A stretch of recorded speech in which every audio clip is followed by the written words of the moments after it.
সুপ্রিয় শিক্ষার্থীবৃন্দ, কোভিড-19 বৈশ্বিক মহামারীর কারণে অন্যান্য দেশের মতো আমাদের দেশের সকল শিক্ষা প্রতিষ্ঠান বন্ধ রয়েছে।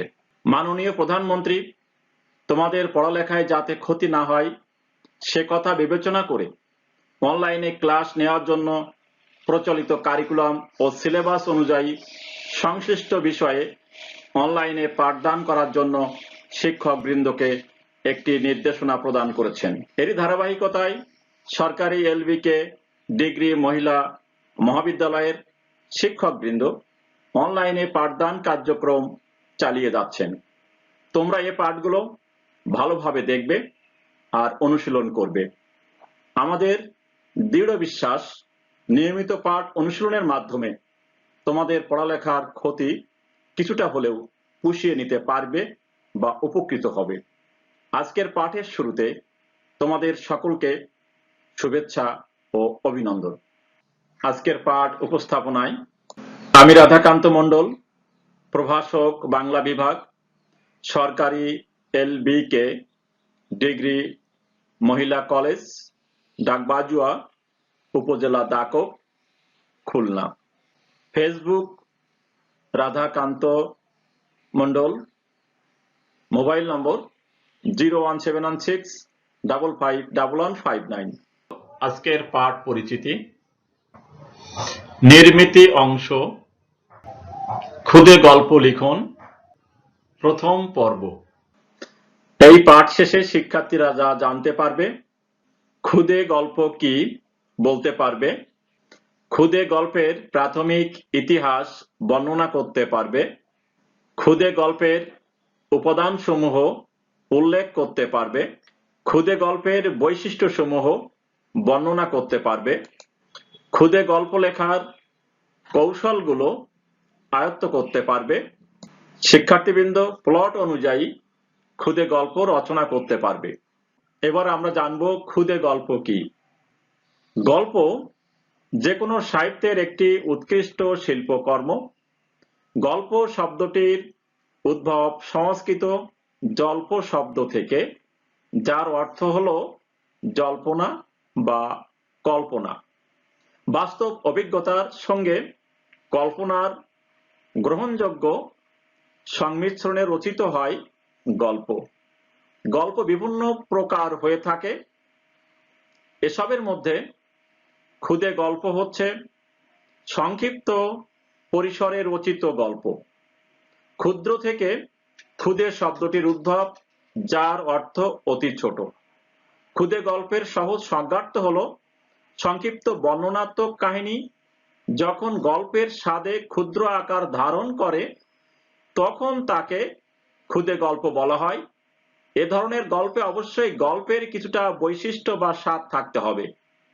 শিক্ষার্থীদের খুদে গল্প লেখা শেখানোর প্রধান উদ্দেশ্য হলো কল্পনা শক্তির বিকাশ ঘটানো। কিন্তু কাজটি খুব সহজ নয়। প্রকৃতপক্ষে খুদে গল্প লেখা শেখানো যায় না, কারণ খুদে গল্প লেখার জন্য সৃষ্টিশীল প্রতিভার প্রয়োজন হয়। মোট কথা, খুদে গল্প লেখার জন্য প্রতিভার চেয়ে শিক্ষার্থীদের কল্পনা শক্তির প্রয়োজন হয় সবচেয়ে বেশি। সুপ্রিয় শিক্ষার্থীবৃন্দ, এবার আমরা খুদে গল্প রচনার ইতিহাস সম্পর্কে জানার চেষ্টা করব। অষ্টাদশ শতকে বিশ্ব সাহিত্যে মিনি স্টোরি এর সন্ধান পাওয়া যায়। শিল্পমান ও পরিমাণগত দিক বিবেচনায় এর একটি ইতিহাস ও ঐতিহ্য রয়েছে। বিশ্ব সাহিত্যে মোপাসা, মার্ক টোয়েন, আন্তন চেখভ প্রমুখ মিনি স্টোরি রচনা করে কালজয়ী হয়ে আছেন। 19 শতকে বাংলা সাহিত্যে রবীন্দ্রনাথ ঠাকুরের হাতেই ছোট গল্পের উদ্ভব, বিকাশ ও সমৃদ্ধি। তিনি প্রথম থেকেই দীর্ঘ কিংবা নাতিদীর্ঘ ছোট গল্প রচনা করলেও প্রায় 40টি স্বল্পায়তনিক গল্প রচনা করেছেন, যা লিপিকা শিরোনামে গ্রন্থকারে প্রকাশিত হয়েছে। আর এই স্বল্প আয়তনিক গল্প বা মিনি স্টোরি বাংলা সাহিত্যে ক্ষুদে গল্প নাম ধারণ করেছে। আর এজন্য বলা যায় যে বাংলা সাহিত্যের ভুবনে ক্ষুদে গল্প একেবারেই ব্যতিক্রমধর্মী। এবার আমরা ক্ষুদে গল্পের উপাদান সমূহ জানার চেষ্টা করব। আমরা জানি একটি বাড়ি তৈরি করতে হলে যেমন তার কিছু উপাদান প্রয়োজন হয়, ইট, বালি, সিমেন্ট, লোহা, কাঠ, বাঁশ ইত্যাদি উপাদানের প্রয়োজন হয়। ঠিক তেমনি একটি ক্ষুদে গল্প রচনা করার সময় আমাদের কিছু উপাদানের প্রয়োজন হয়।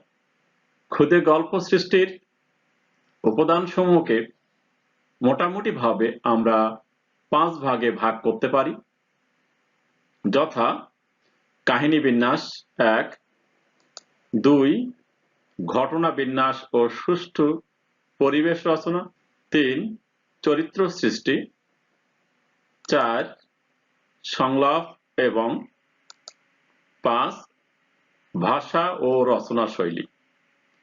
তাহলে এবার আমরা আলোচনা করব যে ক্ষুদে গল্পের উপাদান সমূহ কিভাবে একটি ক্ষুদে গল্প তৈরি করতে সহযোগিতা করে, সেটি আমরা এবার জানব। প্রথমে আমরা কাহিনী বিন্যাস নিয়ে আমরা আলোচনা করব। গল্পের একটি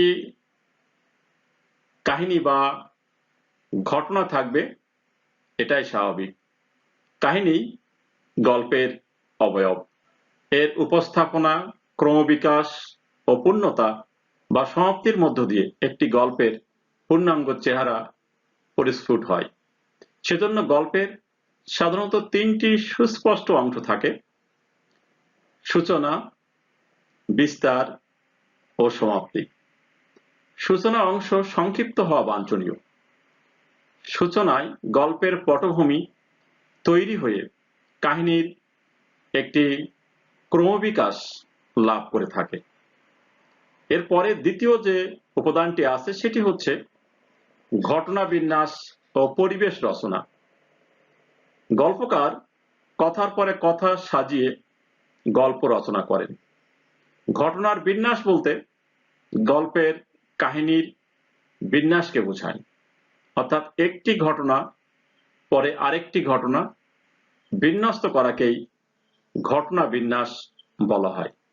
আর পরিবেশ কল্পনা সেটি হচ্ছে একটি বাস্তব পরিবেশকে তুলে ধরার যে প্রেক্ষাপট, সেটি হচ্ছে পরিবেশ রচনা। অর্থাৎ গল্পের সূচনা পর্বের সঙ্গে কাহিনীর যোগসূত্র তৈরি করে ঘটনাটিকে এমনভাবে বর্ণনা করতে হবে যেন কাহিনীর বাস্তব রূপ লাভ করে। সার্থক পরিবেশ রচনার গুণে সাধারণ কাহিনীও অসামান্য হয়ে উঠতে পারে। কাহিনী ও পরিবেশের সঙ্গতির মধ্যেই গল্প বিশ্বাসযোগ্য হয়ে ওঠে, গল্পরস ঘনীভূত হয়। এর পরের যে উপাদানটি রয়েছে সেটি হচ্ছে চরিত্র সৃষ্টি। চরিত্র সৃষ্টি গল্পের একটি অন্যতম উপাদান। চরিত্রের স্বভাব প্রকৃতি, ভাবনা চিন্তা, কাজকর্ম, চলাফেরা অনুযায়ী কাহিনী ও ঘটনার গতি প্রকৃতি নিয়ন্ত্রিত হয়। চরিত্র রক্ত মাংসের অস্তিত্ব নিয়ে সজীব ও প্রাণবন্ত হয়ে কাহিনীর সঙ্গে সঙ্গতিপূর্ণ না হলে পাঠকের কাছে সে গল্প বিশ্বাসযোগ্যতা অর্জন করতে ব্যর্থ হয়। গল্পে এক বা একাধিক চরিত্র থাকে। মূল চরিত্রটিকে ঘিরে অন্যান্য চরিত্র আবর্তিত হয়। আমরা মূল চরিত্রকে নায়ক চরিত্র বলে থাকি এবং অন্যান্য চরিত্রকে আমরা অপ্রধান চরিত্র বলে থাকি। মূল চরিত্রকে উপলক্ষ করে এবং অন্যান্য চরিত্রের সমন্বয়ে কাহিনী বা ঘটনার মূল বিষয়টিকে তুলে ধরার উপরেই গল্পের সার্থকতা নির্ভর করে। এরপরে চতুর্থ উপাদানটি হচ্ছে সংলাপ। গল্পের একটা গুরুত্বপূর্ণ অঙ্গ হলো সংলাপ। সংলাপের উপর নির্ভর করেই চরিত্রগুলো সজীব ও প্রাণবন্ত হয়ে ওঠে। গল্পের রস ও শিল্প দুই নির্ভর করে উৎকৃষ্ট সংলাপের উপর। সেজন্য চরিত্র অনুযায়ী সংলাপ রচনার কৌশল গল্পকারকে আয়ত্ত করতে হয়। যে যেমন চরিত্রের মানুষ, তার কথা, তার সংলাপ ঠিক সেই রকম হওয়া উচিত। তাই গল্পকে রস সমৃদ্ধ ও আকর্ষণীয় করতে হলে উপযুক্ত সংলাপের কোনো বিকল্প নেই। এরপরে সর্বশেষ যে উপাদানটি আছে সেটি হচ্ছে ভাষা ও রচনা শৈলী। গল্পের ভাষা সহজ সরল এবং অনাড়ম্বর হবে। গল্পের ভাষার মধ্যে কোনো রকম আড়ষ্টতা থাকবে না, তাহলে ওই ক্ষুদে গল্পের বিষয়বস্তু সেটি প্রাণবন্ত হয়ে উঠতে পারবে না। এজন্য ভাষা ও রচনার শৈলী যে উপাদানটি আমাদের গল্পটিকে সার্থক করে তুলবে, এটি ক্ষেত্রে আমাদেরকে সবসময় খেয়াল রাখতে হবে যে ভাষা ও রচনা শৈলীর দিক দিয়ে ক্ষুদে গল্পটি কতটুকু তাৎপর্যমণ্ডিত হয়েছে এবং কতটুকু সার্থক হয়েছে, তা আমরা এই ভাষা ও রচনা শৈলীর মাধ্যমে আমরা সেটি বিশ্লেষণ করতে পারবো। তাহলে আমরা এখন সহজেই বুঝতে পারছি যে একটি ক্ষুদে গল্প তৈরি করতে হলে আমাদের এই 5টি উপাদানের কোনো বিকল্প নেই। সুপ্রিয় শিক্ষার্থীবৃন্দ, এবার আমরা ক্ষুদে গল্পের বৈশিষ্ট্যসমূহ জেনে নেব। ক্ষুদে গল্পের একটি সুন্দর শিরোনাম বা নামকরণ থাকতে হবে। ক্ষুদে গল্পের কাহিনীর শুরুতে একটি আকস্মিকতার ভাব থাকতে হবে। ক্ষুদে গল্পের কাহিনী আকারে ছোট হলেও তাতে গল্পের রস ভঙ্গ হবে না। ক্ষুদে গল্পের ঘটনা বর্ণনার ক্ষেত্রে একটি সুষ্ঠু পরিবেশ থাকতে হবে। ক্ষুদে গল্পের প্লট অনুযায়ী ব্যক্তিত্বের প্রতিফলন তথা চরিত্র চিত্রণ থাকবে। ক্ষুদে গল্পে চরিত্রের মুখে বাহুল্য কোনো সংলাপ থাকবে না। ক্ষুদে গল্পের ভাষা ও রচনা শৈলী সহজ সরল হতে হবে। ক্ষুদে গল্পের মূল বিষয়বস্তুতে নৈতিক শিক্ষার দিক থাকবে। ক্ষুদে গল্পের কাহিনীতে একটি সুনির্দিষ্ট সমাপ্তির আভাস থাকবে। সুপ্রিয় শিক্ষার্থীবৃন্দ, এবার আমরা একটি ক্ষুদে গল্পের নমুনা দেখব। নিচের গল্প সংকেত অনুসারে একটি করোনা যোদ্ধা পরিবারের স্বপ্নভঙ্গ শিরোনামে একটি ক্ষুদে গল্প রচনা করো। গল্প সংকেত: বকুলপুরের জব্বার সাহেব আর তার স্ত্রী শামীমা বেগম পেশায় ডাক্তার। তাদের ছিল একটি ছোট সাজানো সংসার। তারা তাদের 2 সন্তান জেসমিন ও আশিককে নিয়ে সুখে স্বাচ্ছন্দ্যে দিন অতিবাহিত করছিল। হঠাৎ প্রাদুর্ভাব হলো বিশ্ব মহামারী করোনা ভাইরাস। শিরোনাম: একটি করোনা যোদ্ধা পরিবারের স্বপ্নভঙ্গ। গল্প: বকুলপুরের জব্বার সাহেব আর তার স্ত্রী শামীমা বেগম পেশায় ডাক্তার। তাদের ছিল একটি ছোট সাজানো সংসার। তারা তাদের 2 সন্তান জেসমিন ও আশিককে নিয়ে সুখে স্বাচ্ছন্দ্যে দিন অতিবাহিত করছিল। হঠাৎ প্রাদুর্ভাব হলো বিশ্ব মহামারী করোনা ভাইরাস, যা অত্যন্ত ছোঁয়াচে রোগ। অন্যান্য দেশের মতো বাংলাদেশেও করোনা ভাইরাস ছড়িয়ে পড়ল। জব্বার সাহেব ও তার স্ত্রী যে হাসপাতালে চাকরি করতেন, সে হাসপাতালেও করোনা আক্রান্ত রোগীরা চিকিৎসার জন্য ভর্তি হলো। প্রথম অবস্থায় শামীমা বেগম করোনা আক্রান্ত ব্যক্তিদের চিকিৎসা দেয়া ঝুঁকিপূর্ণ জেনেও তিনি চিকিৎসা দিতে নারাজ হলেন না। মানবিক দিক বিবেচনা করে তিনি নিজেকে আত্মমানবতার সেবায় নিয়োজিত করলেন। অন্যদিকে জব্বার সাহেবও এটা তাদের মহান পেশা মনে করে করোনা রোগীদের মনে প্রাণে চিকিৎসা সেবা দিতে শুরু করলেন। কিছুদিনের মধ্যে শামীমা বেগম করোনা ভাইরাসে আক্রান্ত হলেন। এরপর জব্বার সাহেবও করোনা ভাইরাসে আক্রান্ত হলেন। একদিন খুব সকালে বাবার ফোন পেয়ে ঘুম ভাঙল জেসমিনের। জেসমিন অনেকটা ভীত হয়েই ফোনটা রিসিভ করলো। বাবা ফোনে বললেন, মা, তুমি কি ঘুমাচ্ছ? জেসমিন বলল, না বাবা, এত সকালে ফোন, কোনো সমস্যা হয়নি তো? মার শরীর ভালো আছে? বাবা উত্তরে বললেন, তোমার মা ভালো আছে, কোনো চিন্তা করো না। হাসপাতালে এখন করোনা রোগীর অনেক চাপ। তোমার মা খুব ব্যস্ত, তাই বাসায় আসতে পারছে না। জেসমিন বলল, বাবা, তুমি এখন কোথায়? বাবা উত্তরে বললেন, আমি বাসার নিচে দাঁড়িয়ে আছি। ফজরের নামাজ আদায় করে হাসপাতালের কোয়ার্টার থেকে হাঁটতে হাঁটতে চলে এসেছি। তোমাদের প্রায় 7-8 দিন দেখতে পারিনি, তাই তো চলে এলাম।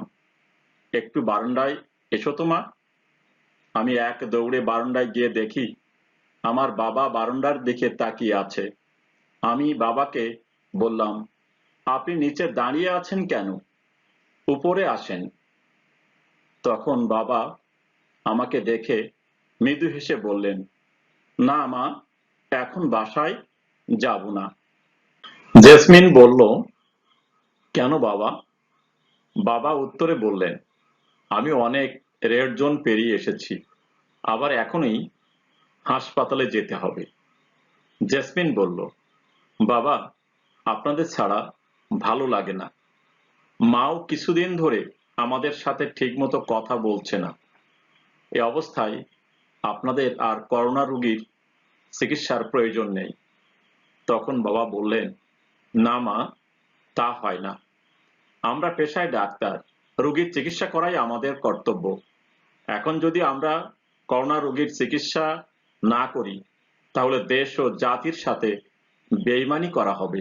ধৈর্য ধরো, একটু দেরি হলেও আর কটা দিন পর সব ঠিক হয়ে যাবে। জেসমিন বলল, বাবা, এখন সকালের খাবারটা কিন্তু খেয়ে যাবেন। বাবা বললেন, না মা, খাওয়ার জন্য বাধা দিও না। এখন বাসায় খেতে গেলে গোসল করতে হবে, আবার হাসপাতালের বাসায় গেলেও গোসল করতে হবে। এই বয়সে এক সকালে 2 বার গোসল করা আমার সহ্য হবে না। জেসমিন বলল, বাবা ঠিক বলেছেন, এই সময়টা খুব খারাপ। আমরা এখন সকলেই করোনা আতঙ্কগ্রস্ত। বাবা বললেন, ঠিক তাই। এজন্য আমি তোমাদের দুজনকে শুধু দেখতে এসেছি। লকডাউনের কারণে পথে কোনো যানবাহন না থাকায় নিয়মিত আসতে পারছি না। তোমার ভাইয়া কোথায়? আমি বললাম, ভাইয়া এখনো ঘুমিয়ে আছে। বাবা আমার দিকে তাকিয়ে বললেন, প্রায় 8টা বাজে। যাও, আশিককে উঠিয়ে নিয়ে এসো, ওকে একটু দেখে যাই। ওকে সময় মতো খেতে দিও।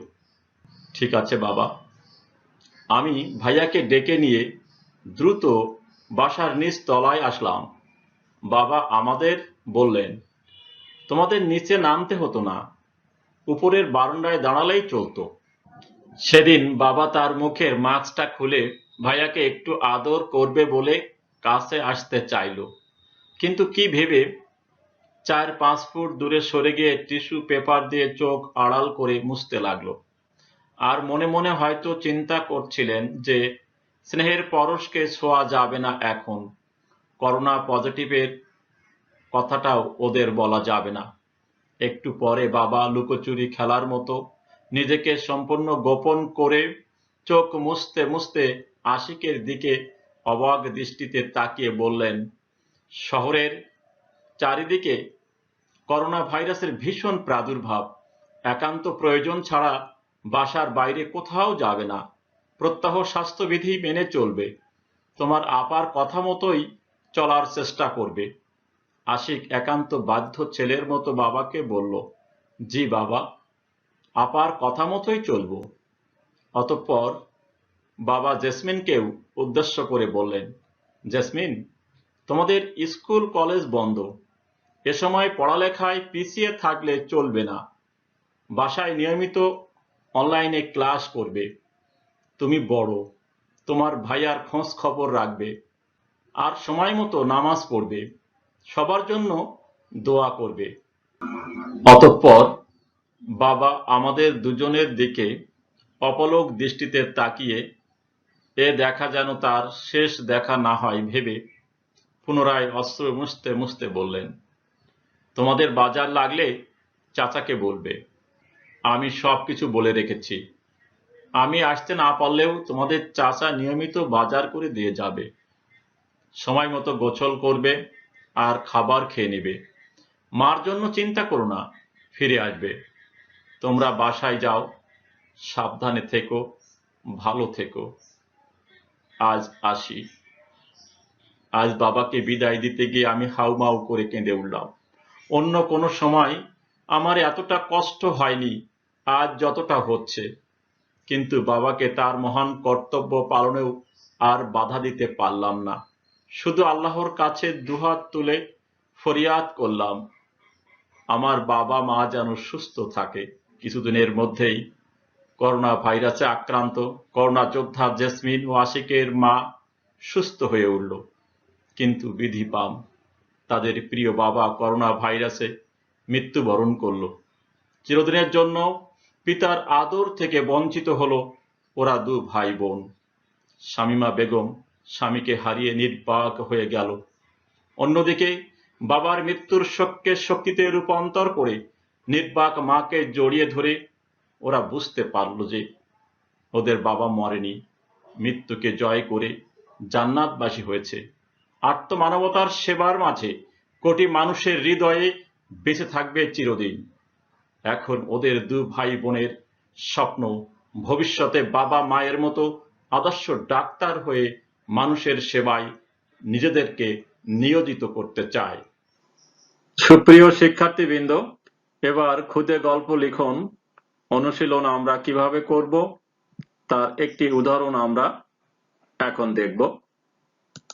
নিচের উদ্দীপক অনুসারে আজ সফলতার সিঁড়িতে এই শিরোনামে একটি খুদে গল্প রচনা করো। গল্প সংকেত: জীবন বড়ই বিচিত্র। রহিমের এমন একদিন ছিল, খাওয়ার মতো অর্থ তার ঘরে ছিল না। ছোটবেলা সে তার বাবা মাকে হারিয়েছে। জীবনে কঠোর পরিশ্রম করে সে লেখাপড়া করেছে। আজ সে এখন তোমাদের এই গল্পটি বাকি অংশ তোমাদের এই গল্প সংকেত অনুযায়ী পূরণ করতে হবে এবং একটি খুদে গল্প পূর্ণাঙ্গ রূপ তোমাদেরকে দিতে হবে।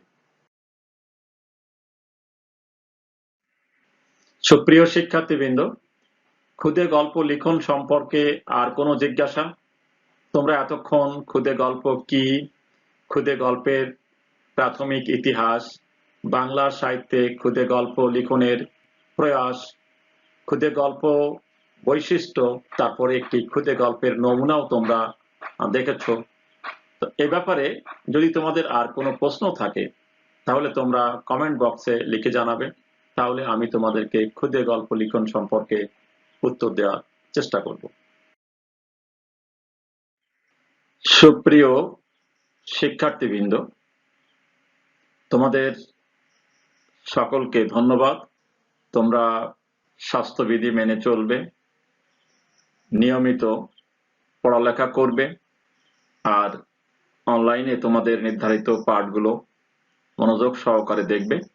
তোমাদের জন্য অনেক অনেক শুভ কামনা রইল।